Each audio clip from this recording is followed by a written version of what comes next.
you're given, that's how we live it. Don't be mad at the system, it's simply how we've existed. I hear a lot of people talking like they politicians and choose to be an accountant because it's safe in a business. Not because they want to do it, just because they heard it pays. And who the fuck wants to be poor knowing that's how we've been raised? Society is getting heavy, I can feel the weight. The pressure of success is like 100 million pounds of shit. How you guys doing today? It's Anthony Gangi. Welcome to another episode of Tier Talk.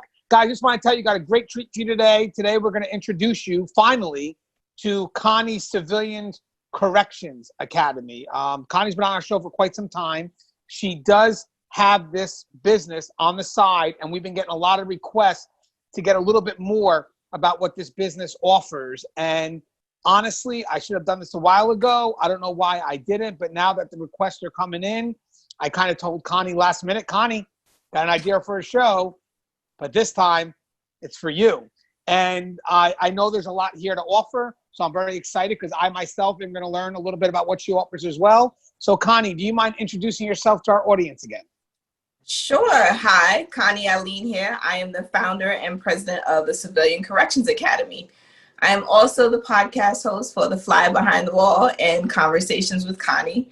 And so this is quite the honor to be on a platform to be able to present to you guys what this training is all about. You know, I've gotten some inquiries. You know, I told Anthony one day, I was like, hey, your Tier Talk people are reaching out and emailing about training. And so, you know, I think it's really important that we do focus a little bit on the training for non-uniform staff. I myself came into corrections about 18 years ago, and I had no training. I actually left one of the harshest systems after 10 years and never saw an academy. And so for me, it's really important that there is some focus on the training for civilian employees. Yes, I agree 100%. And I like what you did. Basically, you knew for a fact that there's a gap somewhere. So we're not saying that civilian training or non-uniform staff, non-custody, whatever you guys want to call it, we're not saying it's not being done, but it's not being done like this. That's the key. Connie has broken down the course into, I believe, 8 modules, which could be done in a day. And the reason why, as Connie explained, the reason why it could be done in a day is because technically these classes would take a lot more time, but a lot of agencies can't invest in that amount of training. So Connie had to kind of go back, maybe do some changing to make sure that she can get the needed information out within a day, which is great. But also if the agency decides they can afford some training, Connie can also stretch it past to a few days. Correct, Connie? Correct. So particularly in this space of COVID, you know, one of the things I realized is that people really do want to still continue training. But the challenge was that, you know, we aren't out and about the way we were. People aren't necessarily going into facilities to do training the way we were doing in the past. And so one of our biggest things really was to focus on how do we still make sure we get the information out there, and we kind of put it in these digestible sound bites so that people could really kind of grab a hold of the concepts and the content itself, but still be able to take it back to facility and use it the next day. Right. That's the key. I always tell people that when it comes to training, you want to be able to apply it. So this isn't for people that are, I'm just going to go take the training and for the agencies not to follow up on. No, this is something that we expect to be applied when the person starts their career, or you know, maybe they're already in it, but this has to be applied. This is something that's meant to be applied. So real quick, I thought we could break down each module. Now, mind you guys, this isn't an all-inclusive training for civilians. You're going to find that some agencies do have some level of training that they provide, but usually that training is very generic, very 101. This training is it's on the deeper side of things. It kind of really gets us to look into ourselves, but also here's the key: how to maintain a good working relationship with custody staff. Yes, including the other departments, but we're also talking about custody staff because obviously my biggest audience here is custody staff. So I think with Connie's experience, she's been able to maintain that great level of professionalism. And then she was able to kind of break that down into one of the courses or one of the modules that she's providing. So let's discuss the first module. So the first module is called Rules, Rules, Rules. It's all about learning the importance of the rules that govern you and guide our actions. I think oftentimes as civilians, we understand that there are rules, but we don't really know how they apply to us. How do they really impact my ability to do my job? And if I don't do something, is there something in the rules that says I'm going to get jammed up, or that I should be doing something, I just don't know I need to do it? So the focus is really on the administrative directives, understanding that there are policies and procedures that must be adhered to. Also highlighting the chain of command, because it really matters. When you understand the chain of command, it really does help you be more effective at your job, because that opens the door to you talking to the right people about the right things and coming to whatever resolution you're looking for. And the last thing we really focus on in this particular module is going into the facility. What do you need to do in order to prepare to walk into a facility? So, I mean, definitely in general, you're talking about kind of adapting to a different culture, you know, a different way of life. Now, we all know that our life in correctional facilities, we're governed by policy and procedures. So this is kind of just reminding the civilians, if I'm correct, that the importance of policy and procedure. Now, whatever those specific rules are going to be different no matter what agency you go to, but this course is really stressing the importance of, you know, understanding what those policies and procedures are for, making sure that you do what's supposed to be done, basically in compliance with those policy and procedures, but that ultimately you adapt to a very unique way of life, a way of life that most people probably not accustomed to. Corrections is a whole different ballgame. Would you agree with that, Connie? Absolutely. I mean, I don't know. I walked in and I didn't know how much rules there actually was. You know, it's like they're the rules of the organization or the agency itself.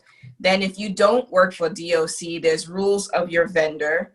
And then you also have to kind of start to understand, what are the prison politics? What are the inmate politics? What are the rules that's going on behind the scenes that you think don't impact you, but if you don't know them and you're not aware, certainly they could have a significant impact on you.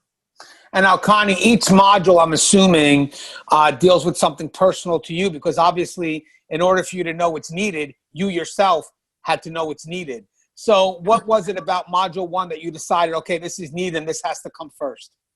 So for me, module 1, it was really important because I, first of all, didn't know, like, I knew there were rules, but I'd never seen the directives. I didn't know exactly what the rules were.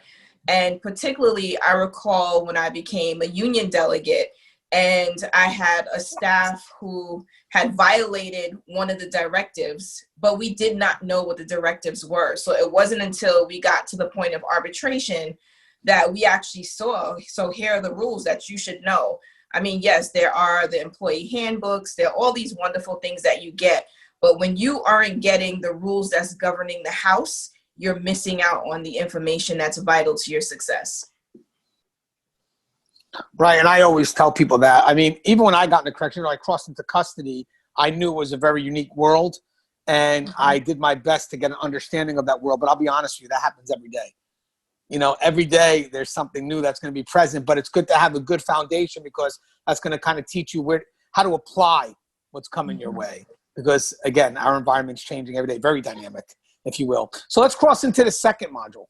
So the second module is all about who are you. We introduce identity because we understand that there are some insecurities that you might be coming into the job with, you know, some things about your personality that just might get targeted for inmate manipulation. And so just because you might want to ignore those things when you look in the mirror, just know that this population is watching your every move. And at the end of the day, if you're unable to identify those things that make you vulnerable, it's going to be very difficult for you to not, or rather for you to navigate the environment. So that's really why we focus on who are you.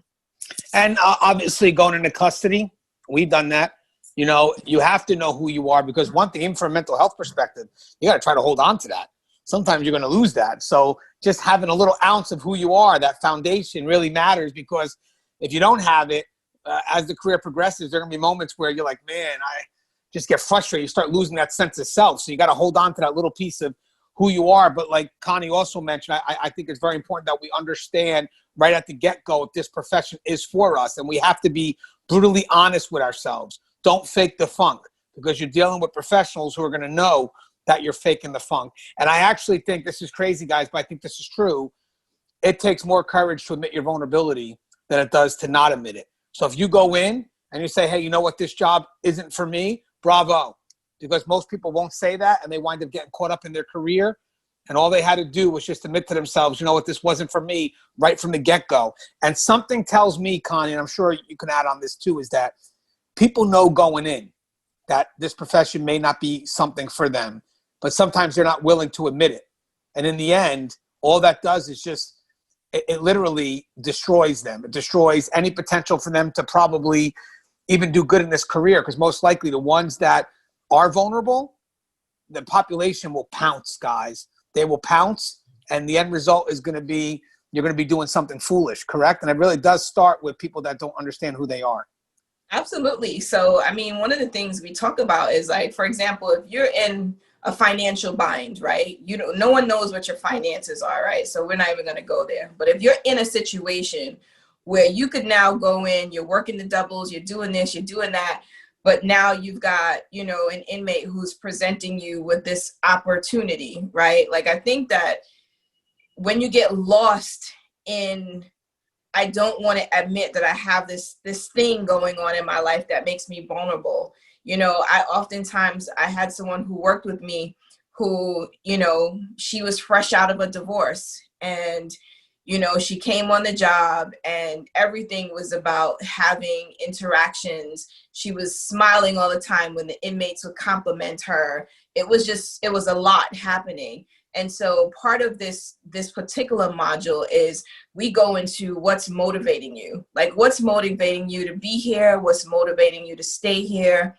Is it because you have your own agenda, or is it because there are great things that you could do here? It's kind of like, there are a lot of questions, I think, when you go through the vetting process through HR that HR cannot ask you. So part of this discussion is, how do we get you to think about those things that would make this environment not appropriate for you? And I'll be honest with you guys, as we discussed this before, all that you're mentioning is literally 101. I teach that in my corrections manipulation course. Knowing your prescribed role, but knowing what your purpose is great. It's if you can know what your why is, it will help you through the most toughest of times, especially when obviously we also get the frustrations with this profession. But knowing what your purpose is, knowing why you're doing it, is stronger than understanding how to get the job done or what you're doing. The why carries a lot of weight. So I think it's great that we're able to try to tell people how important it is as to why you're doing this. Like, what is it? Why is the reason you want to take this job? Why is the reason that you want to step into this profession? You know, for me, you know, the why's held me throughout all the rough times of this profession. So let's go to module. Are we on module number 3? I was going to say 3. I was going to say 3. So, module 3. Module 3, it's all about being aware. And so I think, you know, we come into this environment, we understand that it's volatile, it's uncertain, it's complex in nature. And oftentimes I think we don't realize how much it takes of us to be aware, whether that's situational awareness, environmental awareness, or physical awareness. You know, when you step into a room, you know, like I had a young lady who came to work one day. She had on some close fitting slacks. She was curvy and she didn't have on a lab coat, but she knew she had to go into the housing unit. So she was like, "Oh, Miss Alleyne, can I come in your office?" I'm like, "Oh boy," right? I'm like, "What's going on?" So part of that conversation was, do I think her pants are too tight? Now, in my mind, I feel like if you've got to ask me that, you already know that you're not dressed appropriately for the work you're going to do. And you know that that can create a situation once you step into the unit. Now, the officer isn't necessarily looking to have to deal with the commotion that you may cause coming into the unit. I think oftentimes we don't acknowledge some of those things that we bring in our person. But I think the other part of that physical awareness is that, you know, here it is. I come in the morning, I'm rushing. I got all my bags, I got all my stuff, and I start dropping things. Something's fallen out my pocket or what have you. Those are things that could create a security situation in a facility. And just because you're not aware that it happened doesn't mean that it's not going to create a situation. So part of this isn't just, yes, we have to be situationally aware, but we also have to be aware of what we bring when we come into facilities. Yeah, it's like being mindful of your environment. Like, I know Russ teaches a complacency course. This is a little bit different. This is more of just a reminder of where we're working. So I would like to think that it's kind of keeping people within that prescribed role. You know, you want to be professional, you have to look professional, and at all times be mindful of the people that you're dealing with. Like, at the end of the day, we even talked about the importance of labels. You know, some people may say, well, that's my patient, that's my client. Yes, but what are they first? They're inmates. And I'm sorry, some people may disagree with having that label first.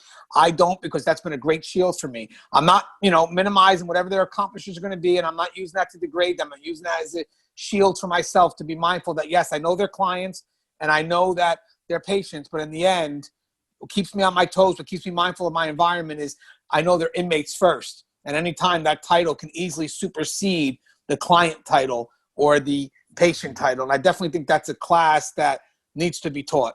I really do. I think a lot of times inmates are going to do whatever they can to connect with us, take us out of that prescribed role. So being mindful of that environment is a great shield for us to put out, you know, and basically protect the inmate from taking that first step into what could take us down a crazy road. Now, module 4, see, Yes. You see that? You know how I knew it was module 4? Do you know how I knew it was module 4? How's that? This is crazy. You ready? You ready? I'm ready. Because it comes after 3, Connie. I mean, come on. Come on. Clearly. So what's module 4? So module 4 is all about finding balance. As civilians, you know, one thing that we deal with is the role ambiguity and role conflict. And this is really teaching us how do we work better with custody. This is focusing really on that cross-functional engagement, looking at, you know, if we start with active listening and we move on to inclusion, how do we make sure that we're building strong partnerships and we can identify those points in our jobs where there is conflict, where there is some overlap in responsibility. You know, I think of when we respond to codes on the medical side of the house. You know, sometimes custodies already start at CPR. You know, you've got to be able to work in a partnership with custody in order for medical to take over this medical emergency that's taking place. And I think the more that we start focusing and learning about role ambiguity and ways for us to provide more clarity for the staff, and even for the staff to ask for clarification as opposed to getting frustrated with work, that this thing keeps happening. Let me ask for clarification. Let's set the stage so that civilians feel comfortable and they know how to engage custody so that they can be effective. You know, we talked about this before, because understanding your role actually helps you understand the environment you're in, but also how to interact with the other departments. Because again, I know this is my place, I know this is their place. Because I also think understanding your role helps you understand the role of the other departments. This is my line, this is where I can't cross, and this is where they'll come in, because eventually they all complement each other. And also, I noticed a good reason why it's important to understand your role is because we do want you to be accepted in this house. Don't let anybody tell you different. We want you to be accepted in this house. We want to work together as one to get the mission done. But in the end, sometimes we feel that when we come in or civilians come in, they're not readily accepted by custody. And that could be the case sometimes. You know, it could be. I mean, custody, it takes a while for them to give out their trust, but they will show support as long as you are supportive of them and what they have to do. So again, the one thing that I always thought worked out is knowing your role, knowing your boundaries. Don't try to cross into what they have to do. And then obviously they're not going to try to cross into what you have to do. But ultimately, if that does have to happen, you guys are doing it together. So understanding each other's role is extremely important. Plus, it shows that you're appreciated. You know, it shows that, you know, you're wanted here. And I think, Connie, when we had that dialogue a while back, for us, that role ambiguity was very important because it also helps with employee morale. It shows people that are coming in, civilians may not feel like they're wanted, but once they start identifying their place, when they start solidifying that ground, like this is the route I'm on, I have to take, they start seeing their importance, and then they start seeing their value.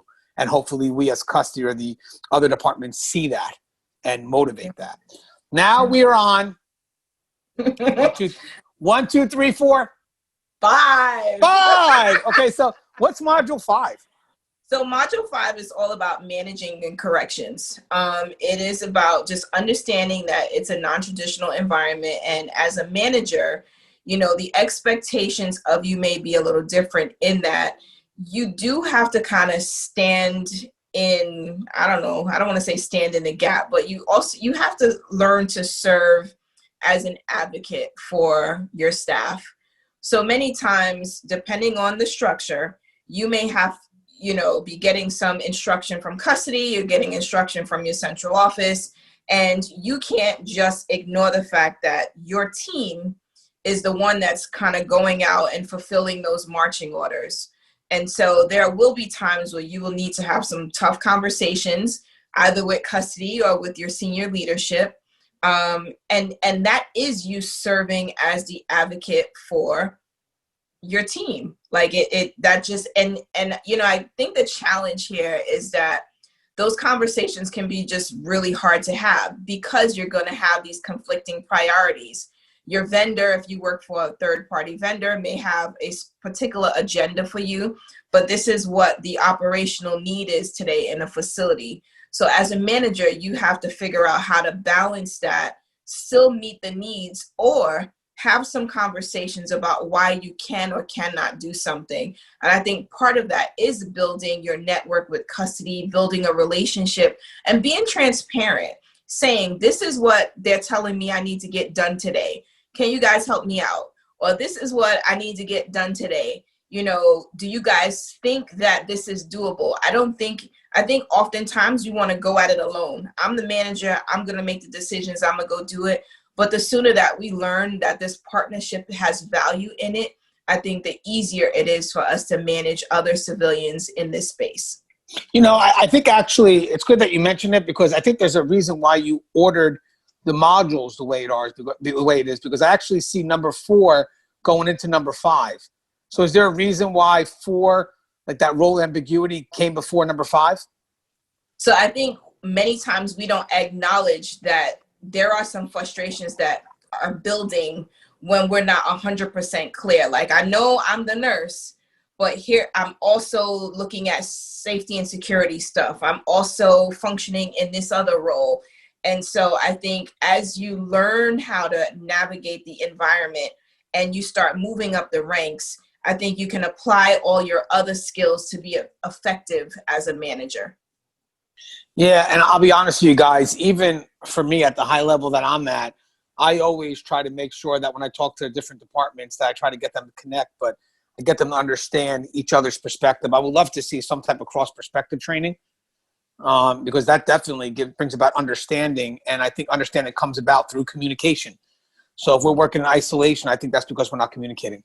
So right now, you're actually doing something in these modules that motivates the civilian to speak up, talk. I mean, that's something that I think is very important. I mean, are we teaching our civilians that in order for them to understand their role, they have to connect with those other departments? They have to connect with custody, if you will. Now, we're going to go to module 6. Yes. Module 6. So module 6, I thank you and Russ for your support for module 6. It's all about contraband. And it's about really civilians understanding that they're working in critical areas of the facility, and there are so many things that could be repurposed beyond what we think it is, right? You got something in your pocketbook, you don't realize it. You might be your seasonal medicine for allergies or something, or your hand sanitizer. It's just like all these little things that I think we don't necessarily know. And, you know, Russ talked about one day, showing the administrator some of the stuff he found on the yard, right? I feel like we don't get a lot of exposure to those everyday things that we take for granted that can be repurposed for something really dangerous. Yeah, I actually, one of the things that sometimes we push across to our civilians during non-uniform staff training is basically the importance of what they think may be little things. And they're not. Obviously, there's a bigger picture. And it's great for us to have experienced staff come and explain where that little thing can kind of have that snowball effect, so the end result. And I think that's definitely needed. I consider a lot of stuff as a snowball going downhill. You may only see it as small at the beginning, but let us educate you. Let us tell you how it gets bigger and bigger and walk you through it. But the key is that you understand why it becomes an issue. Because I think once you tell people why, they don't forget. That's the key. I don't think they forget once you explain why, as opposed to A and then B. Yeah, but why? Help me, understand why this is a concern. And, because the last thing we want is we don't want you to learn the other way. But you know what I'm talking about. The other way is Absolutely. Not a way that we want you to learn. Trust me. But I think it also matters that we just acknowledge that this is not just custody's job, right? Because I think that's part of it too, that contraband, we see it as a safety and security issue, and it's not really a civilian issue. And, the moment that we can start transitioning our mindset from, oh, that's custody's job, it has nothing to do with me, the more we become engaged in the environment itself, and we start to acknowledge and even start thinking like, oh, this could be used for that. Like I think I saw something on your page where there was someone who took like the top of the can when you first open a can, and it was used as a hook into someone's hair. I would have never thought of that. I was like, what is that? I've never seen that before. But I think those are the things that we start to see and we learn from. And so it's really making sure that civilians are very aware of the impact of contraband. Yeah, on a side note, what we're also implying too is that also builds a good respect for both sides. Because think about this, if you're civilians and you start to understand those little things, then custody, you may not understand the importance of what custody does, the importance of their job and why those little things matter. Because sometimes I may hear a civilian say, man, I don't know why they're sweating this little thing. And it turns out that there is a reason. So once you start to explain it, you may have people that say, no, I understand that. I've taken that class. I don't want that to go there. And now that brings us to Module 7. You like Module that? 7. Did you like how Absolutely. I just did that? I like the transition. Okay. I try. Module 7 is all about empathy and compassion. Those are like the words that we don't usually use, right? And so I think for civilians, it matters that we understand that, yes, you're a human being and you're going to have empathy. You're going to feel some compassion. But I think it matters that you understand where you cross the line. You have to understand where those professional boundaries are. And no one's saying that you don't bring your soft skills to work, because you need to bring them to work. But you also need to understand how those soft skills or those professional boundaries can be sort of violated when you get too deep into being empathetic and compassionate. There are ways or times where you do have to draw the line and you have to remove yourself from a situation before you get caught up. Yeah, one of the things I've actually discussed on manipulation, we talk about the difference between empathy and sympathy. Obviously, being empathetic is objective, sympathetic is being subjective. I mean, that's the quick way to explain it. But also when you're in the non-uniform staff role, a lot of them are in that helping role, which kind of puts a target on your back already. So you have to be able to draw that balance, because you have to eliminate the target that's going to be placed based on what your prescribed role is. So it's great to understand the boundaries, which again goes all the way back to Module 1. If you think about it, right? It goes all the way back to Module 1, and it's definitely supported by the other modules. Because again, a good connection with custody, a good connection with just the other departments will let you know where to go when you are going through something that's rather ambiguous. So it all kind of leads into that bigger picture. Now, when we go to round it out to the last module, the last module is all about work-life balance. It's all about being able to disconnect as needed in order for you to still be healthy, in order for you to manage the stressors that are associated with the job, and for you to still be effective in your role. It's all about having a plan on how you are going to keep yourself sound and balanced. Yes, and obviously that's something we discuss all the time, mental health. I used to live, if you see my older videos, you'll notice that I've said stuff about, keeping your home life home and your work life at work.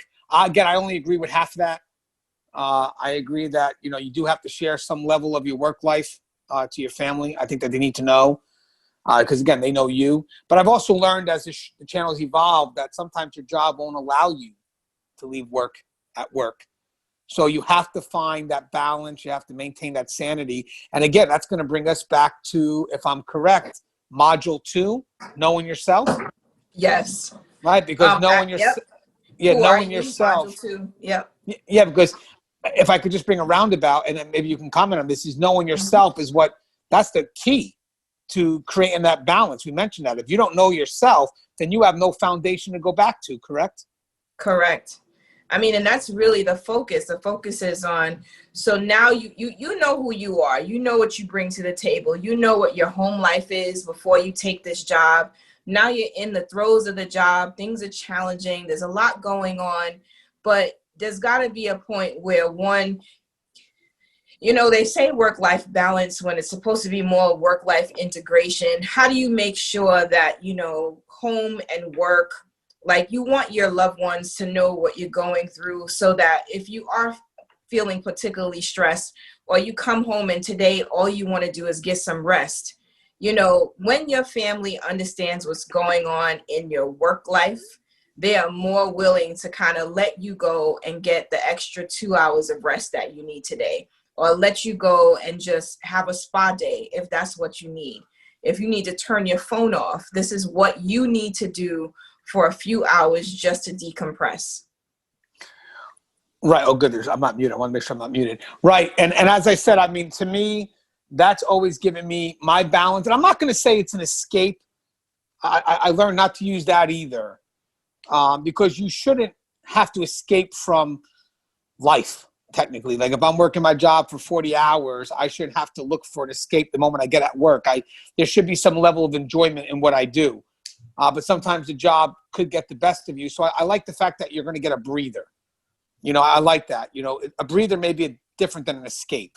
Kind of think of escape as more permanent, maybe. I could be wrong, but the breather is just give me a second. Let me recuperate and let me go back to finding my motivations, my why, which may cross into, what was that, module 3? No, I think it's still module 2.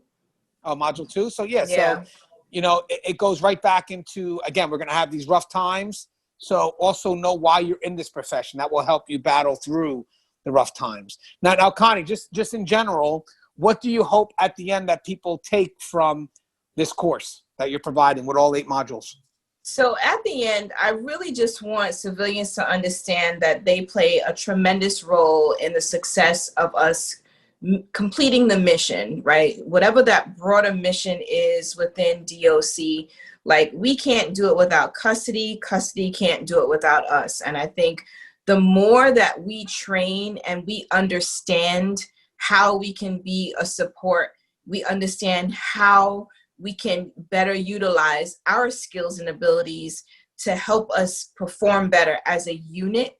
Like that's really where I'm coming from, that it also allows custody to see that we have an understanding, because I know many officers that I've spoken to in the past, they were like, Connie, y'all just don't be understanding, or like, that's not something you think about. And it's true sometimes. Sometimes we aren't thinking about the security side of things. It's prison. We know it. We're not taking it for granted, but we know we've got custody, and custody is going to make sure everything is good. That doesn't necessarily mean that they don't need our support. And I think they should be confident that we understand this environment. Right. And again, it's just a matter of making the facility safer, making the civilians more aware of the non-uniformed staff, and building a better relationship between custody and the civilian staff, the different departments altogether, because we're understanding each other's perspective. And even if I was custody, it may be interesting to take this, because then you can kind of get the mindset of what it feels like to be a civilian staff member coming in. I mean, especially if you're looking to, have a good impact, create good morale, because I know for a fact as I move up, I think this is great for even someone in administration to take, because I wasn't a civilian. I had a different perspective. But in return, I mean, look what we're doing here, though. We're also teaching civilians what it's like to be in the mind of a custody member. So why not maybe try that reverse perspective and just get that understanding? And still think we should also try some level of cross-perspective training. But I'm assuming at this point, before we come to a close, Connie, is that eventually you're going to expand. Eventually you're going to probably offer more. But in the meantime, the reason why you're offering what you offer is because, again, there's limited time. There's not a lot of money for training. So, you know, we have to get what we can, which is most likely sometimes the bare essentials. But I don't want it to be generic. I want it to be something unique and get it across within 8 hours or maybe 2 days. But would you prefer someone take the online version of this, or would it be better to do this in person? What would be the differences? So I think with the online version, certainly, you know, it's kind of, let's get to the point, right? But part of what online offers as well is quizzes where you can apply what you've learned. And we have a situation room that's attached to the course where a situation is posed and the content that you were just taught needs to be applied. You have to figure out how to apply that. And that gets graded. You know, what we try to make sure is that everyone is given sort of the insights they need in order to effectively apply what they've learned. The difference, though, when you do the on-site is that the engagement is there. You could ask questions in the moment. When we're on-site, it's more of a, how do we do some more role modeling? How do we make sure that there aren't those questions that you just didn't know to ask because you don't have the ability to leverage collective intelligence, right? When you've got 10 people in the room versus you sitting at a computer by yourself, you don't have those questions that might be fueled by something someone else said. And so there are some missing components just because you don't have, you know, person-to-person engagement. But for the most part, you know, I think that you do get what you need at your core from the online training. And when the world opens back up in a way that is a healthy way, we can go back to doing on-site trainings.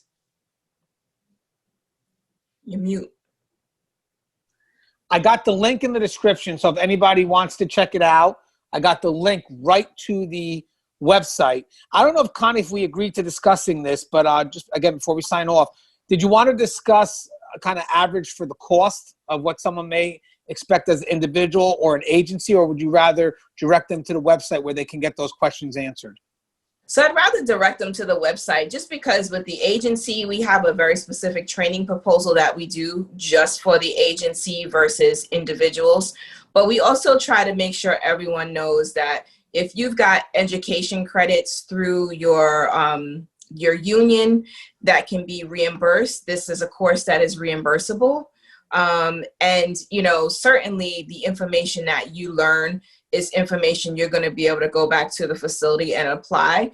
And upon completion of all 8 modules, we do offer a certified correctional readiness certificate. So it's really all about us making sure that as folks either prepare to go in corrections, that they're ready, and those who are there, that they're actually, you know, able to sharpen their tools. And certainly I've gotten feedback to help me, you know, evolve some of the training, because there are bits and pieces that civilians experience in other systems that I thought was really valuable. So it's really a great exchange. All right, Connie, now anything you would like to say in closing? I would just like to stay to everyone to stay safe out there. And training certainly helps you to do that. I am very much appreciative of Anthony allowing me to use this platform to help you guys get what you need. And I'm available via email. Anyone wants to reach out, ConstantineAlleyne@gmail.com. Feel free to reach out anytime.